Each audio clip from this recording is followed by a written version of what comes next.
I am at the edge of my seat with the Terminus agenda. What's up, YouTubers of the world? Mikey Geek Mixer here to give you guys part 3 of the Terminus agenda. Teen Titans versus the Deathstroke. And let me just say, this issue really was awesome. I mean, it was amazing. I mean, you guys think that these guys are fighting Deathstroke, but not really. I mean, Deathstroke's inside their heads, but not only, but that's not what really makes this issue great. It shows some of the more character developments that are shown here, and some more character moments that we are showing here. And it was great. It was great. It also talked about the different philosophies that these guys had. Let's just go ahead and go right into it. It starts off with Kid Flash confronting Damian and Red Arrow about the secret prison, and it turns out he learned about the secret prison because he placed a tracer on a tracker or a tracer, whichever one you call it, on Deathstroke, and that's how he found out about it. The reason why he did it is because he doesn't trust the police to apprehend Deathstroke because he's always breaking out. So he's like saying, I needed to keep an eye on him. And while here's the thing, while he does say he does have a problem with this whole prison they have, it's like they're judge and jury. Judge and jury. He when it comes to Deathstroke, he just doesn't know what to think, because with that man, it's hard to know what you want to do with him. Not to blame, and I don't blame him. I mean, it's crazy. I mean, even though he wanted to at first tell the other teammates about it, but Robin and Red Arrow convinced him not to. And this is where he goes into to see Roundhouse and tries to talk to him about it in a metaphor sort of way, but it doesn't really work out so well. But during this scene, we also learned about that suit that Roundhouse has. It turns out his mother helped him make it. Why? Well, his mother is actually studied in college nuclear engineering. That's something here. That mother's got some skills, and I'll just say that I can see why Roundhouse sees his mother as his hero. Nice stuff there. But this is where I'm gonna sidetrack from Robin and Red Arrow and Kid Flash, and this is where it's gonna go into where Adam Glass decided to give us more moments with the new characters. And the first one he shows up here is let me go to it here. Right here, a scene between Crush and Roundhouse where Roundhouse finds out that Crush is gay.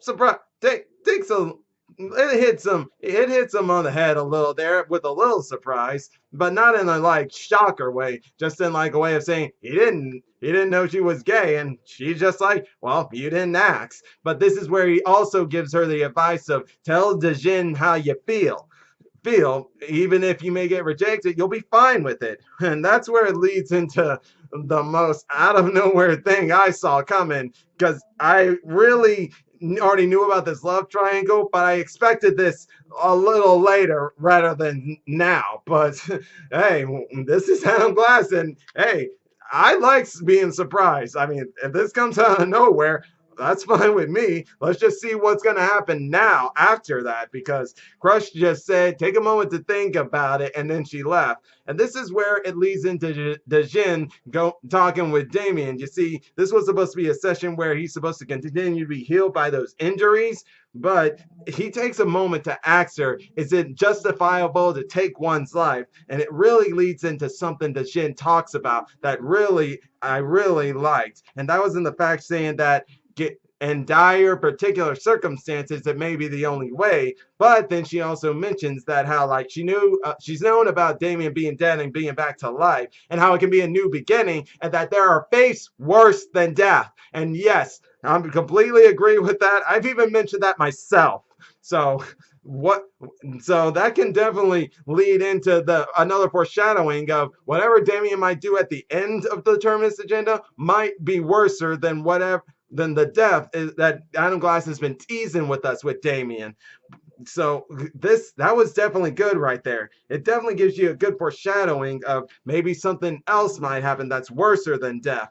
But now I'm going to go ahead and let's go into Robin and why he was asking that. Well, you see, during a training session with Red Arrow, during all that time, Deathstroke was in his head, so much, it looked like he was trying to break Deathstroke's head, but it was really and Red Arrow said he was about to break until Red Arrow stopped him. And she's noticing how Deathstroke is getting in Damian's head and really messing with it in a bad way, that she goes to see Deathstroke and tries to get him to leave Damian alone, which he says he'll do if she just pays money. And then this is where he starts to go in talking about her mother, and that really gets to Red Arrow's head, even to the point where she almost is gonna, where she actually points an arrow right into his other eye and threatening him, showing that even still her mother's shadow really is a big influence on her, and all that stuff that's in her in her childhood and everything, and how she's trying to break away from it. And this is really, and then we're given a really awesome scene here where for once Red Arrow and Flash are actually having a good conversion about their different ways of how they were raised and how their different psychologies work with each other. And this is also where it shows another thing on why the Teen Titans are the Teen Titans, and that is in the fact that Red Arrow says that Kid Flash, Wallace West's moral compass, it's an asset to the team because it's important to the team. Of course, it led to a little thing where I think it might want to think there was a moment there. I don't know. But that's not really as important as in the fact that the thing about the Teen Titans is they are each different in their own ways. And they each have a method that they can do that the other doesn't have it in them to do. And that's what makes the Teen Titans the Teen Titans. So yes, I definitely love that part right there. It really showed great character moment for the Teen Titans. But now next for the ending. Well, in the ending, all those criminals that were locked up, they escaped. How did they escape? Well, it seems by somebody who was ever underground where Deathstroke is, and put some device that broke off all the chains on the enemies, that in the end they broke out. Now my guess is that was Jericho, because he's been like a little cameo appearance in the Deathstroke comics part of the Terminus agenda, from the prelude to part 2 to where I think I don't know what he's doing, but obviously it's also involving with the Teen Titans. But all I can say is this is where things are about to go head to head for each of the members of the Teen Titans. Now, this is where I'm going to talk to you guys, and the fact that Adam Glass once again had an interview, this time in CBR.com, and the fact that what he's teasing about what's coming after the aftermath, and that's in the fact that the team will be split. There are going to be some who think this was the right move, some who are going to think this is the wrong move. And this cover pretty much here might foreshadow who are all going to be like that, because here's the thing. Adam Glass said that some are surprisingly going to be okay with it and some are not going to be okay with it. But he also mentioned about how some people are going to be more upset that they were lied to. And why is that? Well, I got a few hints on who are those people who are going to be more upset that they were lied to. And I don't think Crush will be one of them. And I don't know what her side is with this, because, well, she's Crush. She's Lobo's daughter. And really, considering her personality and stuff, maybe she'd be okay with it, maybe not. I don't really know. But I do know the Djinn will have a problem with it, because here's the thing. These three don't know about the secret underground base. It's been confirmed on that end. So I can throw my theory of the Djinn possibly knowing about it out the window, but still, I can see her not liking it, because it's pretty much how she was all her life, a prisoner all her life, and she despises that with her entire being. But I think she'll also be upset knowing that Robin lied to her. And it's not just her who will be upset with the whole being lied to. Roundhouse will be mad too that he was lied to about a secret prison and not hearing it from Kid Flash during his little metaphoric talk with him about it. So this will definitely put a wrench in the team and wondering, are they going to be a team again, or are they not going to be a team again? This is actually, let me go off topic here for a minute and say how this might lead into how, like, Damian Wayne Robin with how Robin was in the Teen Titans, the aftermath of what both their actions caused for the team. So in Teen Titans, the animated series, the whole first season, Robin had that thing with Slade going to where he needed to get closer to him by being Red X. Unfortunately, he nearly crossed a line where he just lost his team completely on that end. Yeah, Starfire, Beast Boy, Raven, and Cyborg didn't trust him after that, which was shown at the first part of season 1 finale and The Apprentice, where after that whole Red X incident, they still have a hard time trusting him when it comes to Slade, and it was being shown more and more on how they're having a hard time trusting him because of how he's acting, how he's being similar to Slade, and that's basically what it's seeming like here. Deathstroke is saying that he and Damian are somewhat alike, just like how he was telling Robin in the Teen Titans that they're somewhat alike. So, yeah, you could probably see it being similar to that. Damian Wayne has caused a rift to where people in the team don't trust him anymore because of what he kept from them. So that'll be definitely something interesting to see, especially with the fact that Adam Glass is mentioning about what we're going to be getting with Lobo. But before I get into that, I want to real quick mention about how he's teasing about the love triangle that might happen between Robin, Crush, and Djinn. And he talked about how like he puts it like this because he sees his kids nowadays and what this scene when it showed with Roundhouse and Roundhouse and Crush. Ah, go. Where are you? Where are you? Where is that? Ah, here we go. Here we go.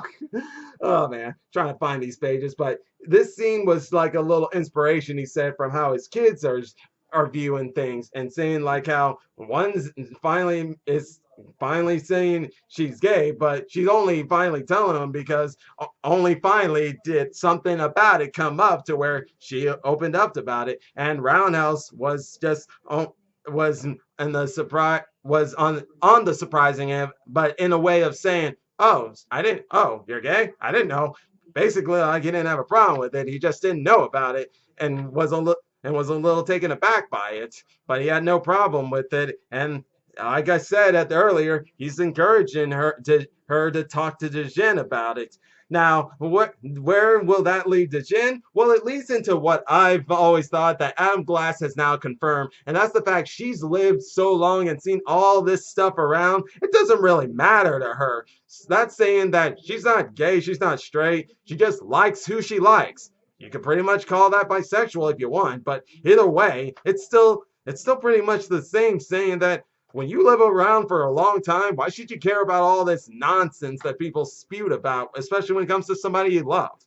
That's all that is right there. What will happen if you end up with Djinn or Crush or Robin? Well, I guess we'll just have to wait and see as time goes on. But now go ahead and moving right on into Lobo and Crush.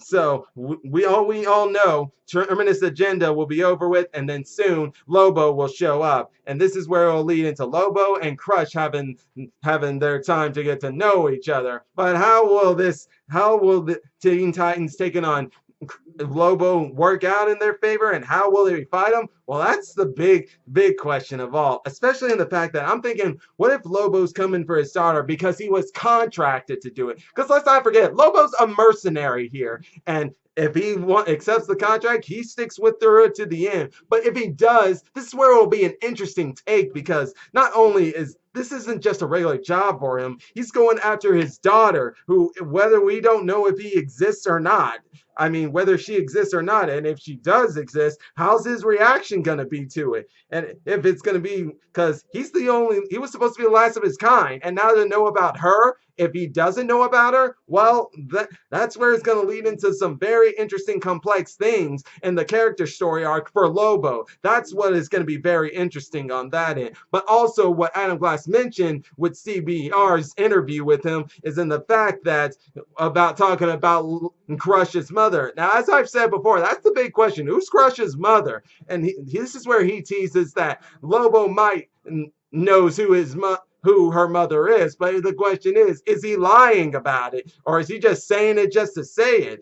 You won't know for certain whether you can trust Lobo's words with who Crush's mother might be. And this is all going to still tie in with the side story that is going to show and the rift with the Teen Titans. So definitely, guys, this was a great book. Adam Glass, beautiful stuff, man. And not only him, Christopher Priest, you guys are doing a great job with this Terminus agenda. It's going in a way I didn't expect, but I like this direction you're doing. The psychological war game, it's really interesting. I could go on and on about how much I like it, but I'll just say, Adam Glass, Christopher Priest, keep it up. You're doing an amazing job. I will say I'm going to give this one an 8.5 out of 10. Great book. Definitely get it, guys. The Terminus agenda has been awesome, and now we just get into the finale and see where we go from there. But until then, guys, that'll be it for today. If you enjoy my videos, click that like button, subscribe to the channel, and hit the bell icon to be notified when I make more videos. Until then, Mega Geek Mixer signing out. Bye!